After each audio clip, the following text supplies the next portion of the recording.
Hi Hinsters, welcome back to my channel, and if you're new, welcome too. Don't forget to subscribe to my channel if you like what I do, and give this video a thumbs up if it tickles your fancy. And as I often say, get your birth chart at the ready and maybe grab a beverage if you're staying for the long haul, and timestamps may be found in the description box below for the Hinsters in a hurry. Alrighty, so we are continuing with this Mars mood series, and I am a teeny bit late, but it's okay because Mars is going to be in this new sign for a wee while. But we do, yes, continue with today's episode on Mars transiting Gemini from March 4th to April 23rd, roughly, 2021. Now, I'm very excited for what this transit is going to bring. I feel that in the grand scheme of things, Mars's role in the cosmic conversation, in the divine dance, is about to get a bit of an acceleration. Mars is going to get a jog on. What beverage do you have? I've got an oat milk tea. It's very nice for this slightly chilly Sunday fun day, but it's very sunny. And I just pulled the sun card as my card of the day from the tarot, so I'm very happy. Let me know if you also pull cards of the day as guidance, as signs. Let me know what you pulled today. Before we proceed, however, I thought today we could look at some of the more traditional interpretations of Mars in astrology. For those who aren't so familiar with the planet Mars, but also for those who are maybe more kind of familiar with the very contemporary interpretations of Mars. And I'm going to refer to a very hefty book, which I don't have with me right now, unfortunately, props alert. But this hefty book, it's very academic. It is called Hellenistic Astrology, the Study of Fate and Fortune. It's by Brennan. But anyway, we're going to turn to chapter 7 of this book, the planets section, which is all about significations. And these significations are according to Vettius Valence. But first, I want us to play a little game. So I want you to pause this video in a moment. But before you pause, I want you to think about five, six things that come to your mind when you think of Mars. And I want you to write them down if you want, or just think of them, whatever suits you, boo. But also don't think too hard about it, and don't Google it or look up your notes or anything like that. Just like from your noggin, okay? So 5 to 6 Martian things. Okay, pause the video now. So here are just some of Vettius Valence's significations of Mars. Robbery, screams, adultery, taking away of one's possessions, banishment, exile, estrangement from one's parents, captivity, abortions, sexual intercourse, marriages, which is very interesting, I think, loss of good things, lies, hopeless situations, violent thefts. Robbery again appears in the text, but this time it's in the sense of piracy. Plundering, separations of friends, lawsuits, ulcers, skin eruptions, imprisonment, torture, perjury, deception, experience in wrongdoing, or as I like to call them, wrongmongers, and also those who work with fire or iron, and those who work with their hands. Also a very Gemini thing, by the way. Masons as well. Sovereignty, falling from heights or falling from 4-footed animals, which is very interesting and specific. Poor vision. Apoplexy, which I didn't know what this was, but I looked it up in the footnotes of the text, and apoplexy is internal bleeding from hemorrhage or stroke. Other things like the buttocks, Mars is associated with the buttocks, oh yeah. Genitals, blood, seminal passages, bile, excretion of feces, lovely. The back portion of the individual, very interesting. Walking backwards as well as falling on your back. Also things that are hard and abrupt. The regalia of clothing that is as a result of the ram. Very interesting. Aries coming through there. Wine and legumes as well. Let me know if you have a glass of wine right now. And also that which is pungent in taste, and pungent, punchiness is a very Martian thing as well, I would say. So yeah, if you didn't notice, Mars was considered a malefic planet in traditional astrology. Malefic meaning, you know, damaging, harmful, more on the negative sides of the spectrum. But to me, Mars is also a lot of other things, such as standing up for the underdog. I think this is a very Martian thing. I see it especially in Scorpio rising individuals, especially Mars being a ruler of Scorpio, but also things like fun. You know, Mars is about fun. It's not just Venus, it's also Mars. Mars likes to have a good time, kick off a good time, get something started, you know, Black Eyed Peas, let's get it started. But also passionate action, and by that I just mean, like, you know, the hobbies or the things that you do, or whatever you do, even if it's work, whatever you're doing, but you're doing with passion. You're doing because that is what gets you up in the morning. That is what gets your cockles burning. Is that the right expression? Also things like first impressions, but like first impression instincts, gut instincts, you know, that skill of Martian people when they walk into a room to be able to see who is putting on a front, who is just insecure. So, you know, Mars heavy people, Martian people tend to be very good at this, especially against Scorpio risings, or people channeling a lot of their Scorpio energy. Very good at just detecting, right, from the word go, from the first meeting, the first step. That's Martian energy as well. And also integrity. And this kind of ties in sometimes to the underdog thing, standing up for the underdog. I've talked on my channel before, I think I might have deleted this video actually, where I talked about how Scorpio heavy people, again especially Scorpio risings, they, even if they dislike someone, let's say, if that someone that they dislike is being unnecessarily mistreated, or it's like this, if they agree that that other someone is not the most desirable, let's say, but they see that that other person is being unnecessarily treated, yes, they will tend to actually, if they're a healthy Scorpio rising, they'll tend to still say something, or even defend. But what of Gemini then? Well, briefly, Gemini is a mutable air sign, or sometimes it's known as a double-bodied sign, a double-bodied air sign, and to me it's an archetype of bringing out conceits. I love this about Gemini. It's kind of like, you know, highlighting also sometimes the darker side of things. Black humor, dark humor, Gemini risings especially tend to be very good at, you know, stand-up comedians, and also making light of the dark, which is great.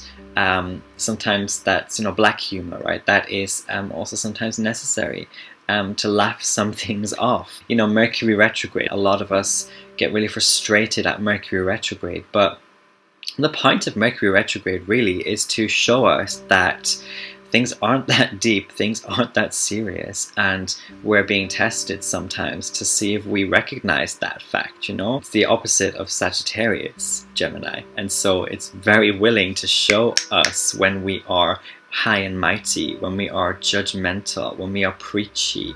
It's like, okay, let me just like trip you up tomorrow morning then on the street in front of everyone, or let something happen to you that just embarrasses you in public. That kind of thing is Mercury. It's like, just, you know, come off your high horse and just like live your life like everyone else. That's Gemini. And also I find that Gemini heavy people tend to be the masters of turning that which is complex into the comprehensible. So again, it's this Gemini Sagittarius axis, which is very good at the broad, or the kind of going out and collecting all this information and perspectives. Also, Gemini is the trusty kind of go-betweener. Also, Geminis are therefore the ultimate relator, especially in conversation, and they can pretty much talk to connect with anyone. And that's a great skill. But anyway, Mars and Gemini then, so together, this reminds us of things like palm readers. And I'm not just saying this out of logic, but I'm saying this also out of experience. People's charts I've read, people I've met who have this placement, they tend to be things like palm readers, or they're into palm reading. They can just palm read it. They can be like an IT analyst, but they also somehow know how to read palms. It's that kind of thing for people who actually have Mars and Gemini. Tarot readers, or again, people who are just like into tarot. Code crackers, code readers, code coders, decoders, polyglots, having, your fingers in many pies, being sort of a proud jack of all trades as well, being a warrior of words. So that's kind of Mars and Gemini, and I am, as I said, very excited for this Mars and Gemini transit. And I had this image over the past couple of weeks of Mars, who in previous episodes we talked about as having been, having drunk this coffee, right? Really slowly, and letting the coffee kind of sit in and letting the system sort of wake up to the effects of that coffee, right? So I'm not just downing the coffee and rushing off. That wasn't really how I've been interpreting Mars this astro year of 2020-2021. It's been so much calmer. And also we talked about how Mars then got up and out of the front garden or off the doorstep, having finished the coffee, and sort of slowly entered that forest, right? Sort of walking through that forest where there was a little bit of commotion, right, as well, with the firecrackers of Mars meeting Uranus. There was a bit of that. But it was pretty much chill. A chill walk through that forest for Mars this particular year. If you don't know what I'm talking about, by the way, if you're brand new to my channel, go watch the previous 2 episodes of this Mars Mood series so that you can kind of keep up with Mars's role in this divine dance and this cosmic conversation, because I don't like to look at things just in isolation. I like to, there's like a whole narrative basically going on, and this is the part that Mars is playing. Right now though, in Gemini, Mars is chancing upon some commotion.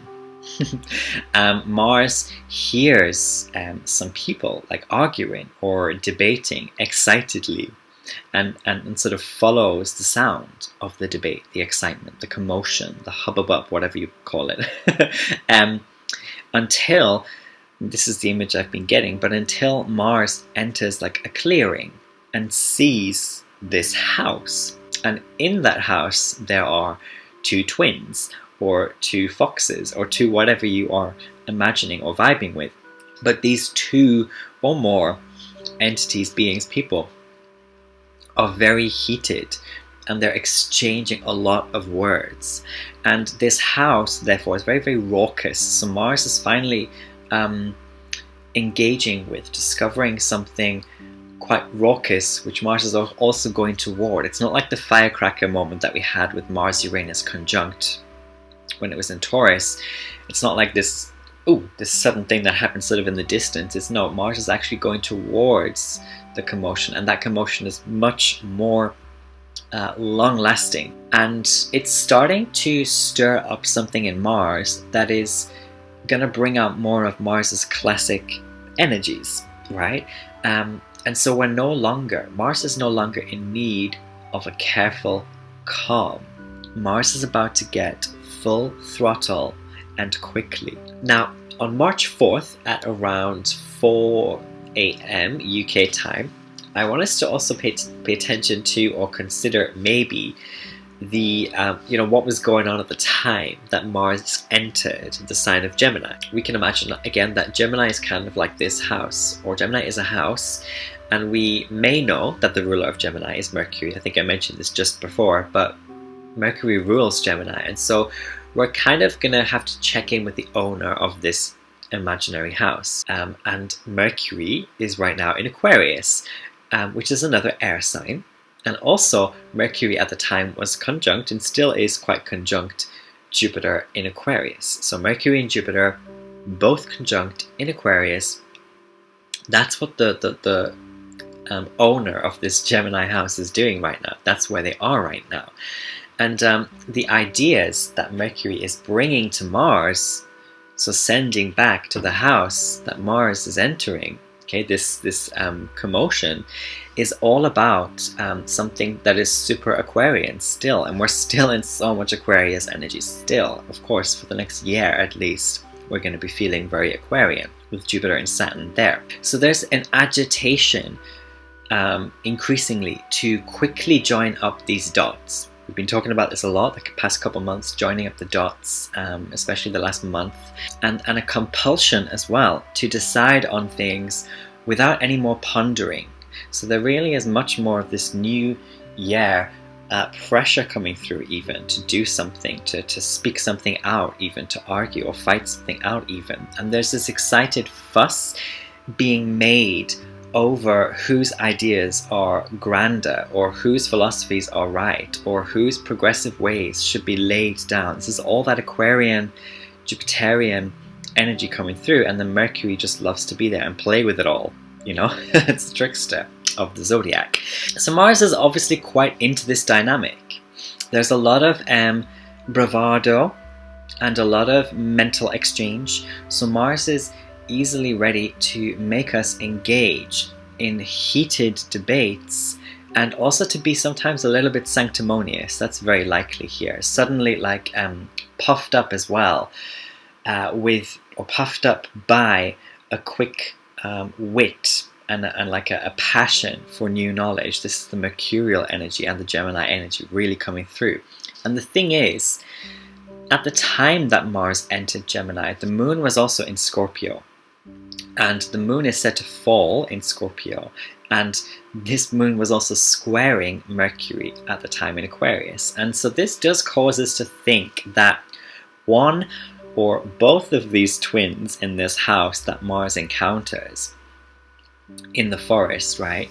These foxes, they're not innocently hatched out of eggs with brand new ideas. It's not as innocent as it might appear. They are potentially coming from spaces of grudge or deep hurt, unresolved sentiments. And I'm finding that it's highly likely that we're about to get a bit nasty with our words if we're not careful. And it might have already been happening already, you know, for you, because it's such a fast energy. It's Mars entering air, so it's very it's not as gradual as like water or earth. This transit is like, it's probably knocking on your door right now. For those especially who have Mars, you know, conjuncting a natal placement, for example, or a very like the ascendant, descendant, midheaven, or IC angles. But anyway, there can be easily ulterior motives with the things that we say now, and what we put our hands to, and the things that we choose to passionately engage in. Scorpio, Mars kind of loves as well to dabble in this scorpionic energy, of course, being the ruler of Scorpio. But a square, the moon having been squaring Mercury at the time, is about friction, resistance, discomfort. And so these arguments could be about the uncomfortable, bringing up the uncomfortable, talking about uncomfortable things. And it can get very passionate and also very dogmatic, right? I think Mars likes to passionately engage in this. It's going to want us to engage more in this. All of a sudden, Mars is getting much more, let me throw myself in there. And this is because Mars, being that classic malefic, is now in a very clever sign, you know? And so we're getting hard, fast discipline from Mars, plus that clever-kens. And it's an easy recipe sometimes for people to go on righteous tirades about something. And it's also very disruptive to Pisces season and the global vibe for sleep and just getting along, you know. Gemini squares Pisces, and it is bringing a bit more of this disruption towards the end of Pisces season, which I think we need to duck for cover, maybe, at least until Aries season. Otherwise, we can be left with this bitter taste, or this pungent, right, that pungent Martian taste. Still, Saturn is also in Aquarius now, and that planet is the ruler of Aquarius. And so Saturn's kind of, if you like to think of Aquarius again as this imaginary house, Saturn is at this house. Saturn's in the house that it owns. So we can think of this as Jupiter and Mercury as well, being put or kept somewhat in check. And what I mean is that their debates, they do come from a serious position or a serious motivation. I don't think it's just like snarkiness or like bitchiness or something like that. I think actually it comes from seriousness, and maybe for most of us, these fights that we have, if we have any, will be over things that do not need to be resolved. Sorry, that do. Or maybe they don't. Maybe they don't need to be resolved. And maybe it is just about ego and, you know, the polarity of philosophical positions. That's a very like Saturn and Aquarius thing as well. The polarity of this is my version of how things should be progressed and this is yours and we're at odds. So maybe it's not about having to be resolved, but it's just like people wanting to pit themselves against another. But for others, I think it is about serious things having to come through, or things coming from a position of motivation, serious motivation, even sincere motivation. And these fights are about things that need to be resolved in this last part at the end of the end. Things that maybe for some have taken years, you know, to reach the maturity that they have now, the mature level of discussion too. There might be a lot of that. So maybe it won't, as I said, be so catty, but more productive. And for some, it may just be that very masculine brand of conversation, you know, like I have this image of people like sat in a pub and it's all like serious, everyone sat around a table, but it's harmless enough at the same time. And they're all kind of talking, but not so much action after the pub session. It's kind of like comfy and proud in its own like bubble of intellectual superiority. I would also say that we keep careful again with what we say, but also with what we write, what we type, what messages we send, and try not to like kick off the new astral year with new wars that you end up not wanting. You know, sometimes the battle is just, right? But other times we really have to pick our battles, and this is like kind of Mars and Gemini dilemma, because Mars and Gemini people or Mars and Gemini transits will often have you knowing that you're in the right because you have facts, blah blah blah, but not necessarily knowing how to put it, you know, how to put it. Because if you don't put it in a certain way, you can easily jeopardize the relationship when maybe you didn't want to do that. You just wanted to translate. You just wanted to put out what's right.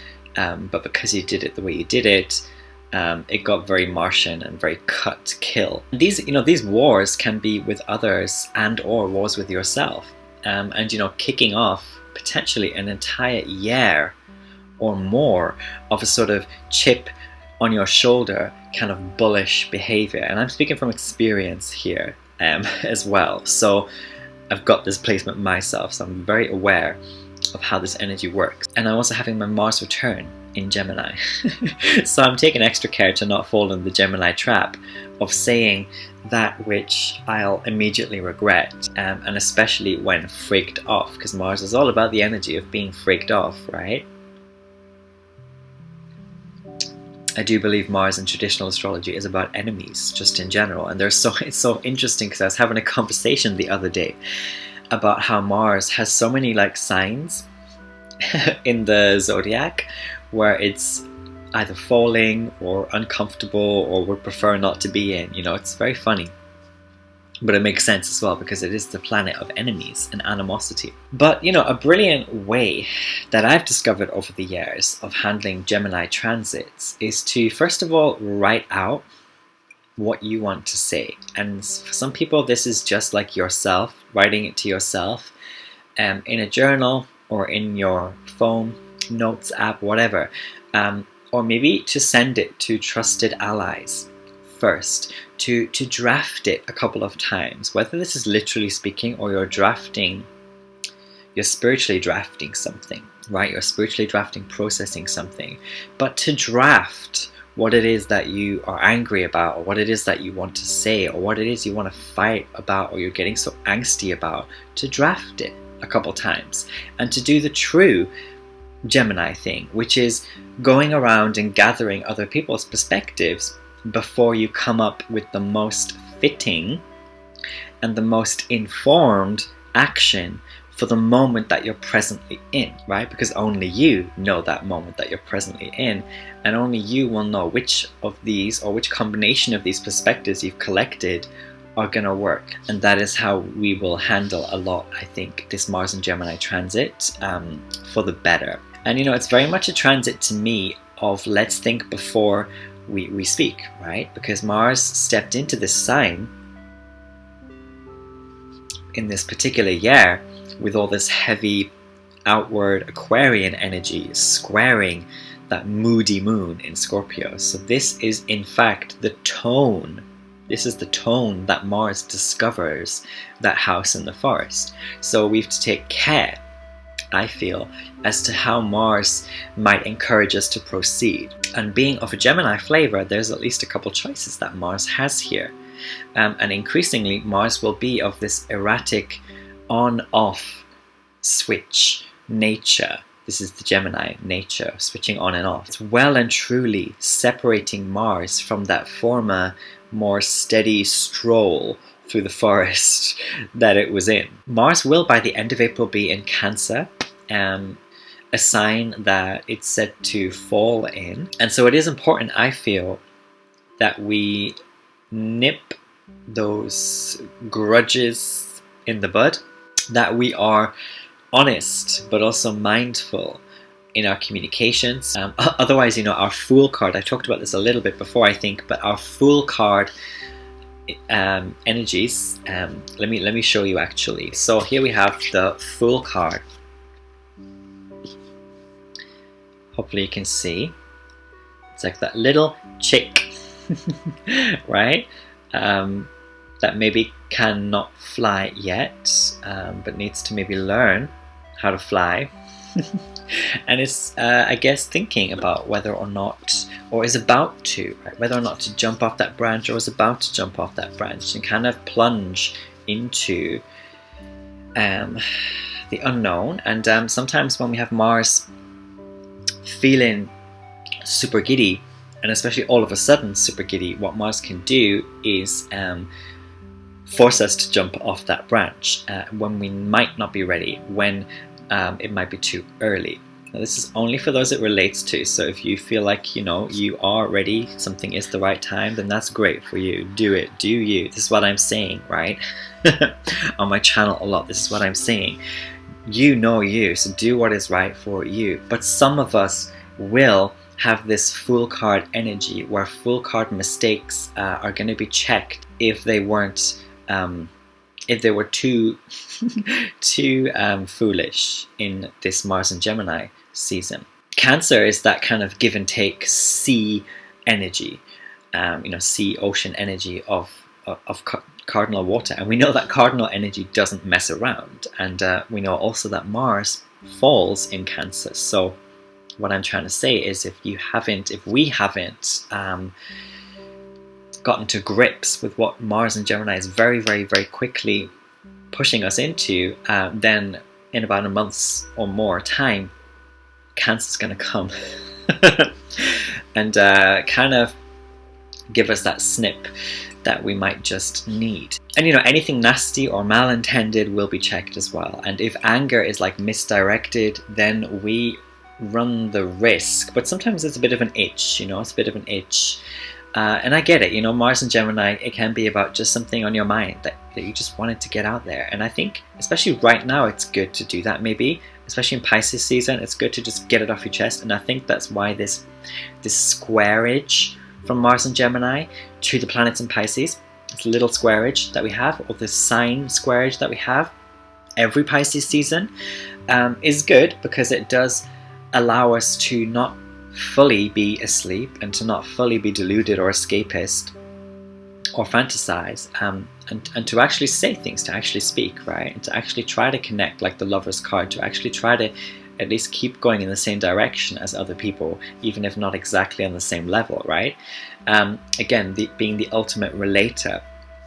So I think it's good that we have this this sort of friction at the beginning. But if we're still, I guess what I want to say is, if we're not learning from why that happened, if we're not learning from why there's this friction, we're just enjoying the friction, then I think that can produce misdirected anger. And then we will run the risk of carrying that with us for months and months into the future. And you know, Mars is going to hit Leo after Cancer, of course. So it's probably a good idea for us to think about where we want to fix our Martian energies before we reach the fixed fire phase. when it will be harder to undo the sort of stick of fixed energy. And sure, there's going to be the transit in Virgo after Leo after that, but then there's going to be Mars hitting the very uncomfortable transit through Libra. And so it's not only really until Scorpio season that Mars will start to get a good long run on Mars's terms mostly. So in this right now Pisces season, we can allow ourselves forgiveness, I think, for any current Martian hiccups, because no one's to blame for all of a sudden getting so excited in this Martian way. And that whatever happens, Mars is gonna finally be ahead, is right now finally ahead of the rest of the planets in this sort of anti-clockwise secondary motion sense, leading the conversation for quite some time, and being the star of the dance. And after having gone through that long retrograde in Aries and the squareage with the planets in Capricorn, and the transit through that slow Kuka Taurus, right, which to be honest wasn't that bad for Mars by that point, because Mars was already so calmed down by that point. So we're not to blame for this sudden change and the kind of whoa moments that might be happening. So to sum up, I am very excited to see what Mars brings, and how Mars is going to start to really touch on the themes of the houses it's going through in our charts.